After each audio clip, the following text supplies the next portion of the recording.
आइए आज हम स्टडी करेंगे जो एनिमल किंगडम हमने एनसीईआरटी से पढ़ा है। तो नीट में कौन कौन से क्वेश्चन पूछे गए हैं उनके बारे में हम लोग स्टडी करेंगे।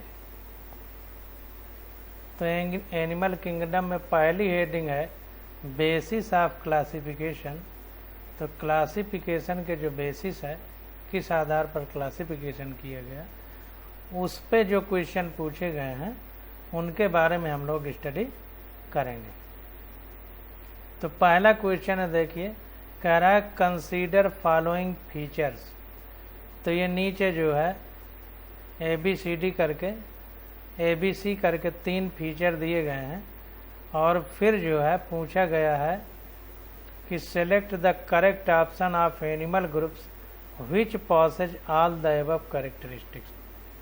तो ये जो 3 कैरेक्टर दिए गए हैं हमको कि ऑर्गन सिस्टम ऑफ ऑर्गेनाइजेशन यानी अंग तंत्र स्तर का किसमें शारीरिक संगठन पाया जाता है, बाइलेटरल सिमेट्री यानी द्विपार्श्व सममिति किसमें पाई जाती है, ट्रूसिलोमेट यानी उसमें प्रगुहा पाई जाती है, विद सेगमेंटेशन ऑफ बॉडी खंडित शरीर भी पाया जाता है। तो 3 कैरेक्टर किसमें पाए जाते हैं, ऑर्गन सिस्टम यानी अंगतंत्र स्तर का बॉडी ऑर्गेनाइजेशन होना चाहिए, द्विपार्श्व सममिति होनी चाहिए और सीलोम होना चाहिए यानी प्रगुहा पाई जानी चाहिए। उसमें भी ट्रू सीलोम यानी सत्य प्रगुहा यानी जो सीलोमेट है प्रगुहा जिसमें उपस्थित है। तो कौन सा एग्जाम्पल हमारा ABCD करके 4 दिया है, इनमें से सही है हमसे पूछ रहा है। तो देखिए एक सारणी बनी हुई थी NCERT में, तो उसमें हम लोगों ने पढ़ा था और उसी के आधार पर कि सेगमेंटेशन कहाँ से शुरू होता है। सेगमेंटेशन एनिलिडा से शुरू होता है। तो एनिलिडा के आगे आर्थ्रोपोडा आता है, आर्थ्रोपोडा के आगे कार्डेटा आता है। तो एनिलिडा, आर्थ्रोपोडा और कार्डेटा। आर्थ्रोपोडा में काकरोच आता है। अगर काकरोच को काटा जाए तो 2 बराबर भागों में बटेगा यानी द्विपार्श्व सममित बायलेटरल सिमेट्री में पाई जाती है। कार्डेटा के अंतर्गत जैसे हम लोग आते हैं, हम लोगों को अगर एक किसी अक्ष को मान करके बीच से काटा जाए तो एक ही अक्ष पर 2 बराबर भागों में काटा जा सकता है। तो इसमें भी द्विपार्श्व सममिति यानी बायलेटरल सिमेट्री पाई जाती है। तो इसलिए फर्स्ट का B ऑप्शन हमारा करेक्ट हो सकता है। तो इसको देख लेते हैं। तो A का B ऑप्शन सही है, फर्स्ट का B। तो इसमें देखिए बताया जा रहा है कि Mollusca shows organ system level of organisation. जो मोलस्का होता है यानी जिसमें घोंघा आता है, तो इसमें ऑर्गन सिस्टम यानी अंग तंत्र स्तर का शारीरिक संगठन पाया जाता है, विद अनसेगमेंटेड बॉडी यानी इसमें बॉडी सेगमेंटेड नहीं होती, खंडित नहीं होती, इसलिए मोलस्का सही नहीं होगा। एक्सेप्ट नियोपाइलिना। नियोपाइलिना एक जंतु है जो इस मोलस्का के अंतर्गत आता है, जिसमें कि सेगमेंटेड बॉडी पाई जाती है यानी खंडित शरीर पाया जाता है। तो उसको छोड़ करके मोलस्का में सेगमेंटेशन यानी खंडित शरीर नहीं पाया जाता है, यानी अनसेगमेंटेड यानी अखंडित शरीर उपस्थित होता है। Having distinct head, muscular foot and visceral hump.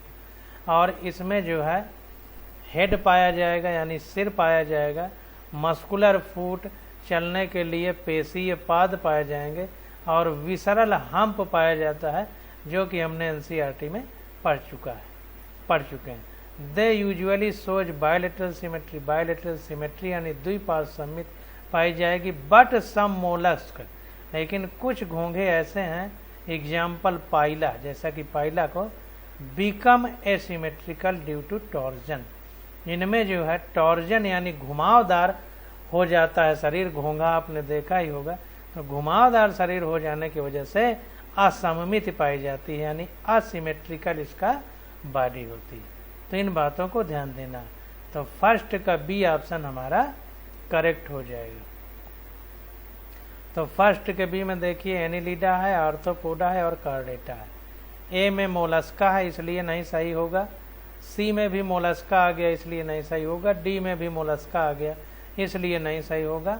और क्यों नहीं सही होगा उसके बारे में अभी हम लोगों ने विस्तार से पढ़ लिया। आगे क्वेश्चन देखते हैं।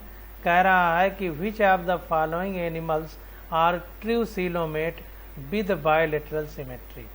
कह रहा है कि इनमें से किसमें द्विपार्श्व सममिति पाई जाती है और ट्रू सीलोमेट यानी प्रगुहा उपस्थित होती है। अगर एनसीईआरटी आपने सही से पढ़ा है तो सारे क्वेश्चन आप लोग कर लेंगे। अभी इसके ऊपर ही हम लोगों ने पढ़ा है कि ट्रू सीलोम किस में पाई जाती है, एनिलिडा, आर्थ्रोपोडा और कार्डेटा में, और बायलेटरल यानी द्विपार्श्व सममिति भी पढ़ी है। तो 2 का डी ऑप्शन हमारा करेक्ट हो जाएगा। इसको देख लेते हैं। तो देखिए 2 का डी ऑप्शन हमारा करेक्ट हो गया। इसका सॉल्यूशन उसने नहीं दिया है क्योंकि इसके ऊपर वाले क्वेश्चन में हम लोग पढ़ चुके हैं। क्वेश्चन नंबर 3 देखते हैं। क्वेश्चन नंबर 3 में कह रहा है कि which of the following kinds of animals are triploblastic. Triploblastic का मतलब एक्टोडर्म, मीजोडर्म और इंडोडर्म, यानी बाह्य त्वचा, अंतस्थ त्वचा और मध्य त्वचा 3 लेयर जिसमें पाई जाएंगी, तो उसको हम ट्रिप्लोब्लास्टिक बोलेंगे। तो पूछ रहा है कि इन 4 विकल्पों में से कौन से ट्रिप्लोब्लास्टिक एनिमल है।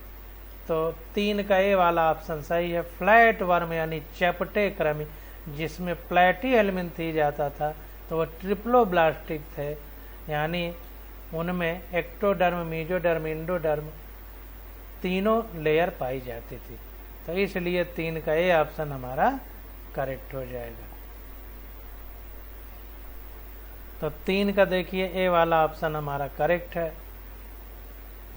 अब इसको विस्तार से पढ़ लेते हैं। तो देखिए कह रहा है triploblastic is a condition which describes an animal having a body composed of 3 embryonic germ layers.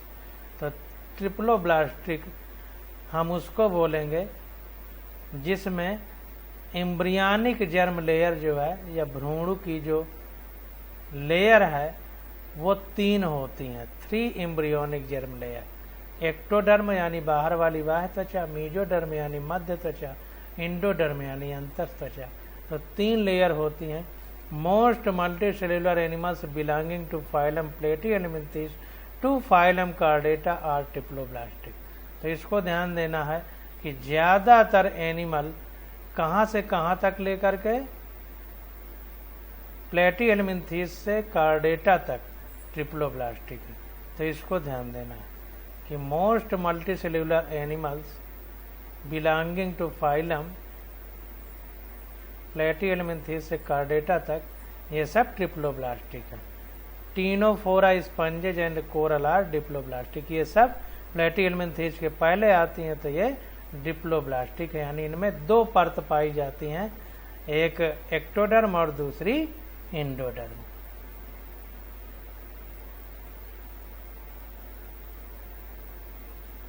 अब चौथा क्वेश्चन देखते हैं हम लोग।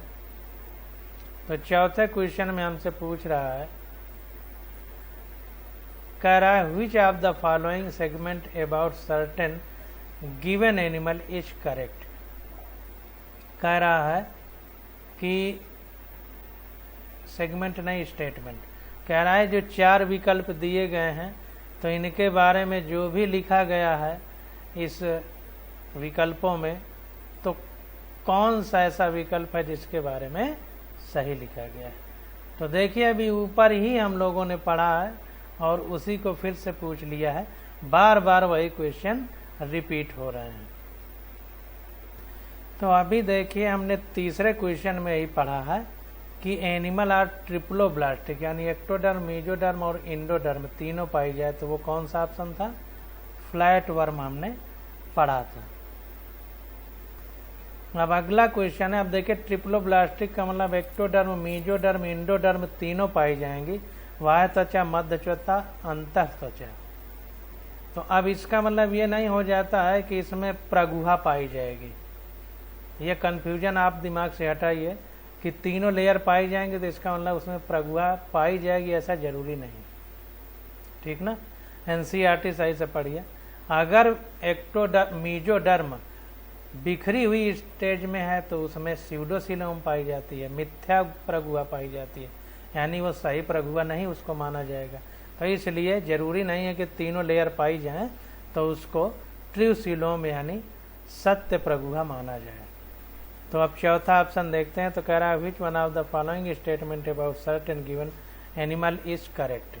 तो कह रहा है कि 4 विकल्प जो दिए गए हैं, इनमें जो एनिमल दिए गए हैं उनके बारे में लिखा गया है, तो कौन से विकल्प में सही लिखा गया है। तो राउंड वर्म्स जिनको एस्केलमेंथीज कहते हैं और स्यूडोसिलोमेट, यही हमारा ऑप्शन सही है। तो राउंड वर्म जो होते हैं, राउंड वर्म एस्केलमेंथीज के अंतर्गत आते हैं। इनमें स्यूडोसिलोम पाई जाती है, कूट प्रगुहा, मिथ्या प्रगुहा यानी सीलोम नहीं पाई जाती है, क्योंकि जो मीजोडर्म होती है, मध्य त्वचा होती है, वो बिखरी हुई अवस्था में रहती है, जैसा हमने एनसीईआरटी में पढ़ा है। तो इसको देख लेते हैं।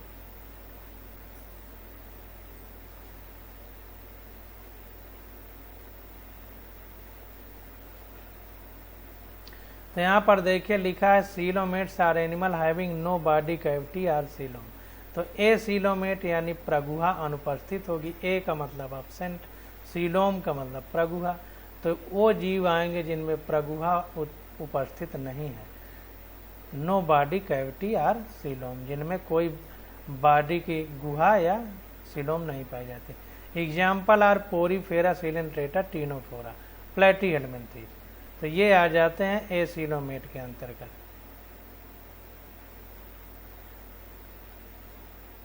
ये सब ए सीलोमेट के अंतर्गत आ जाएंगे यहाँ तक।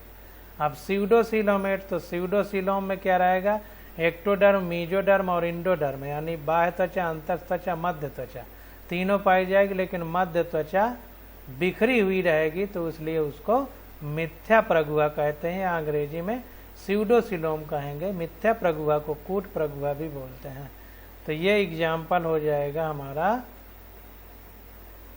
एस्केलमेंथीज। स्यूडोसिलोम किसमें पाई जाएगी, एस्केलमेंथीज में। In coelomate body space is a true coelom enclosed by mesoderm on both side. अब देखिए ट्रूसिलोम जो सत्य प्रगुहा है उसकी विशेषता क्या है कि उसमें दोनों तरफ मीजोडर्म यानी मध्य त्वचा पाई जाएगी। ये इसका सबसे महत्वपूर्ण चारित्रिक लक्षण होता है सही प्रगुहा को ट्रूसिलोम का। Remaining phyla from Annelida to Arthropoda are coelomate. अब ऊपर जो दिए गए शुरू से लेकर के पोरीफेरा से प्लेटीहेलमिन्थीज तक तो ए सीलोमेट आ गए, एस्केलमेंथीज स्यूडोसिलोमेट है। उसके बाद एनीलिडा से लेकर के आर्थ्रोपोडा तक से लेकर के ये सब जो है कॉर्डेटा तक सब सीलोमेट हो जाएंगे। Mollusca and insects are coelomate while flat worm are acoelomate. तो मोलस्का और इंसेक्ट जो होंगे यानी कीड़े जिसमें आते हैं वो सब सीलोमेट होंगे, लेकिन जो फ्लैट वर्म चपटे क्रमी है हमारे, जिनको प्लेटीहेलमिन्थीज कहते हैं, यही ऊपर लिख दिया है ए सीलोमेट, उसी को फिर से रिपीट कर दिया। तो इसको ध्यान देना है। अब 5वां क्वेश्चन देखते हैं। कह रहा है which one of the following group of animal is bilateral symmetrical and triploblastic. तो द्विपार्श्व सममित और ट्रिप्लोब्लास्टिक यानी 3 लेयर पाई जाएंगी, 3 परतें पाई जाएंगी शरीर में, बाह्य त्वचा, मध्य त्वचा और अंतर त्वचा। तो एस्केलमेंथीज राउंड वर्म जिसके अंतर्गत आता है, जिसमें स्यूडोसिलोम यानी मिथ्या प्रगुहा पाई जाती है, तो ये बायोलेटरल भी होती है, द्विपार्श्व समित भी पाई जाती है, और ये ट्रिप्लोब्लास्टिक भी है। तो देखिए दोबारा क्वेश्चन आ चुका है, तो 5 का ये ऑप्शन हमारा करेक्ट हो जाएगा। तो देखिए लिख रहा है Aschelminthes is a phylum consist of pseudocoelomate. तो एस्केलमेंथीज जो है इसके अंतर्गत स्यूडोसिलोमेट आते हैं, यानी मिथ्या प्रगुहा वाले जीव आते हैं। They are mostly aquatic, free living or parasitic. ये ज़्यादातर पानी में पाए जाते हैं या स्वतंत्र अवस्था में रहते हैं या फिर ये परजीवी की तरह रहते हैं। दियर बॉडी इज सिलेंड्रिकल, इनका शरीर सिलेंडर जैसे होता है। बायलेटरल सिमेट्रिकल होता है, यानी द्विपार्श्व सममित पाई जाती है। और ट्रिप्लोब्लास्टिक होता है, यानी 3 स्तर पाए जाते हैं शरीर में, बाह्य त्वचा, मध्य त्वचा और अंतर त्वचा। अब क्वेश्चन नंबर 6 देखते हैं। क्वेश्चन नंबर 6 में कह रहा है कि metameric segmentation is the characteristic of. Metameric segmentation किसका चारित्रिक लक्षण है? ये 4 जो है हमको विकल्प दिए गए हैं। तो देखिए, सेगमेंट का मतलब खंडित शरीर, खंडित शरीर। तो मेटामेरिक सेगमेंटेशन एनीलिडा से शुरू हुआ था, तो एनीलिडा और आर्थ्रोपोडा, इसके ऊपर भी क्वेश्चन ये आ चुका है। तो 6 का डी ऑप्शन हमारा करेक्ट हो जाएगा। एनीलिडा और आर्थ्रोपोडा में मेटामेरिक सेगमेंटेशन पाया जाएगा। इसका आंसर देख लेते हैं। तो देखिए, 6 का डी ऑप्शन करेक्ट है। कह रहा है the term metameric refers to a linear repetition of part in an animal body. तो कह रहा है कि ये जो शब्द मेटामेरिज्म है, तो इसका मतलब क्या है? तो मेटामेरिज्म का मतलब है कि लीनियर रिपीटिशन। सीधी सी बात है कि जो कोई पार्ट है किसी जंतु के शरीर का, कोई अंग है, उसका बार बार रिपीटिशन हो, यानी बार बार बने। तो बार बार बनने को मेटामेरिज्म बोलते हैं। जैसे हमारा एनीलिडा में केचुआ आता है, उसमें बहुत सारे खंड होते हैं एक ही तरह के, यानी बार बार उन्हीं खंड का रिपीटिशन हुआ है, बार बार पुनः वही खंड आ रहे हैं। तो इसलिए बोला जाएगा कि एनीलिडा में मेटामेरिज्म पाया जाता है। It occurs in 3 highly organised phyla. ये 3 प्रकार के हाईली ऑर्गेनाइज्ड जो फाइला हैं, यानी संघ हैं, तो उनमें ये पाया जाता है। जैसे एनीलिडा, आर्थ्रोपोडा और कार्डेटा।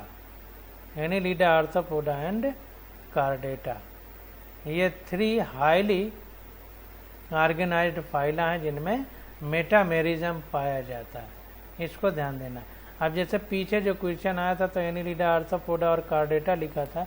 इसका मतलब ये नहीं है कि एनीलिडा से कार्डेटा तक, बीच में जैसे मोलस्का है तो उसमें नहीं पाया जाता है। तो इसको ध्यान देना है कि एनीलिडा, आर्थ्रोपोडा और कार्डेटा लिख दिया, तो इसका मतलब ये नहीं है कि एनीलिडा से पूरे सब कार्डेटा तक लगातार पाया जाएगा, ऐसा नहीं। Each segment is called as metameres. तो जो एक खंड होता है इनके शरीर में, उसको मेटामियर्स बोलते हैं, आर सोमाइट बोलते हैं। अब देखिए, कुछ ज़्यादा बात कर रहा है जो एनसीईआरटी में नहीं लिखा गया, तो हम ज़्यादा उसको नहीं पढ़ेंगे। तो इसके आगे सब काट दीजिए, कुछ नहीं पढ़ना है, बस इतना ही है। आगे बेमतलब की बात कर रहा है, जो एनसीईआरटी में नहीं लिखा उसको सोचना भी नहीं है। एनसीईआरटी में जो है वही नहीं पढ़ा हुआ हो रहा। आगे देखते हैं 7वां नंबर क्वेश्चन। तो 7 नंबर क्वेश्चन में क्या कह रहा है? The animal with bilateral symmetry in young stage and radial pentamerous symmetry in the adult stage belong to the phylum. Very very most important. जब एनसीईआरटी पढ़ रहे थे तो उन्होंने बताया था, तो इकाइनोडर्मेटा एक ऐसा संघ था जिसमें जो उसका बच्चा था उसमें अरीय सममित यानी रेडियल सिमेट्री पाई जा रही थी, और जब वो बड़ा हो जा रहा था तो उसमें बायोलेटरल सिमेट्री यानी द्विपार्श्व सममित पाई जा रही थी। तो 7 नंबर क्वेश्चन का आंसर देख लेते हैं। देखिए, echinoderms are triploblastic animal with organ system level of organisation. तो जो हमारे पास संघ इकाइनोडर्मेटा है, इसमें ट्रिप्लोब्लास्टिक एनिमल्स पाए जाते हैं, यानी उनमें एक्टोडर्म, मेजोडर्म और इंडोडर्म, या हिंदी में कहें तो बाह्य त्वचा, अंतर त्वचा और मध्य त्वचा पाई जाती है with organ system level of body organisation. तो अंग तंत्र स्तर का शारीरिक संगठन होता है। Larval forms possess bilateral symmetry while adult have radial symmetry. इसमें क्या होता है कि जो इसका लार्वा है यानी बच्चा है उसमें अरीय सममित यानी रेडियल सिमेट्री पाई जाती है, और जब ये जवान हो जाता है तो इसमें एडल्ट में बाइलेटरल सिमेट्री यानी द्विपार्श्व सममित पाई जाती है। तो 7 का डी ऑप्शन हमारा करेक्ट हो जाएगा। 8 नंबर क्वेश्चन अब देखते हैं।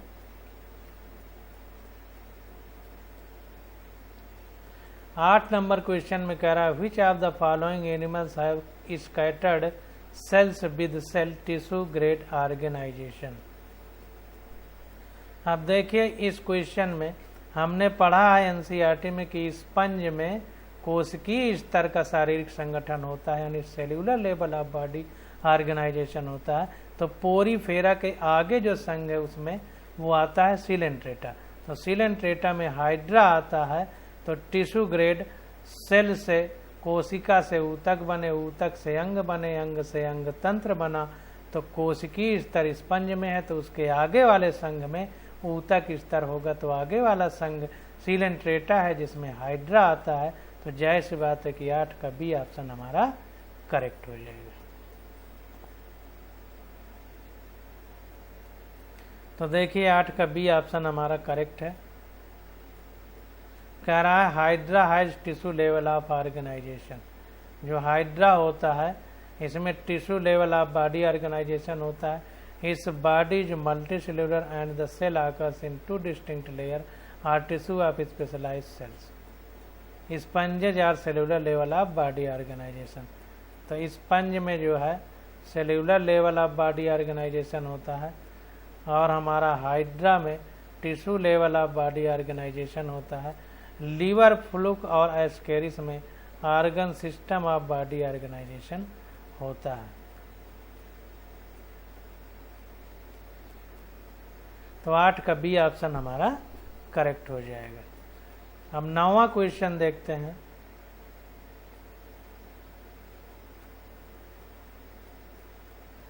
आप देखिए क्वेश्चन कितना बढ़िया पूछ रहा है कि सीलोम यानी जो प्रगुहा होती है वो किस किस के बीच में पाई जाती है।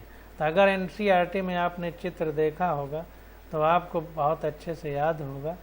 तो मीजोडर्म और बॉडी वाल के बीच इंडोडर्म होती है, मतलब मीजोडर्म एंड बॉडी वाल जिसको इंडोडर्म कहते हैं उसके बीच में प्रगुहा होती है। तो 9 का सी वाला ऑप्शन सही है, यानी मीजोडर्म और इंडोडर्म के बीच में। तो 9 का सी ऑप्शन हमारा करेक्ट हो जाएगा।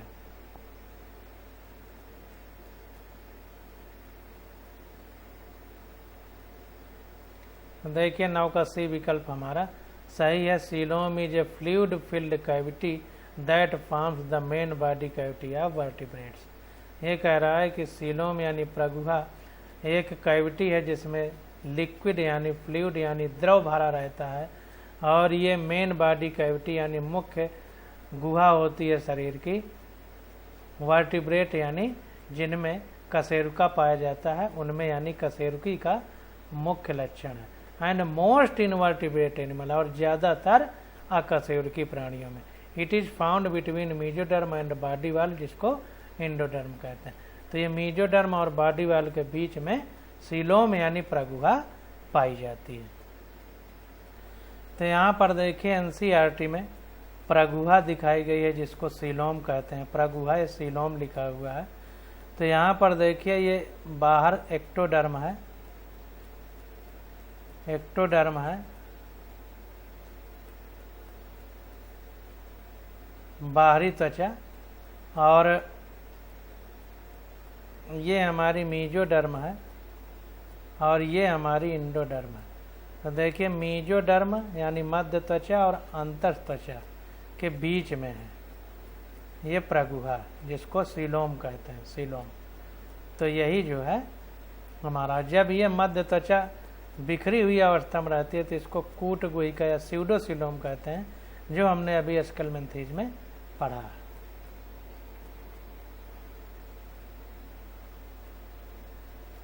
तो 9 का सी वाला ऑप्शन हमारा करेक्ट हो जाएगा। अब 10वां क्वेश्चन देखते हैं।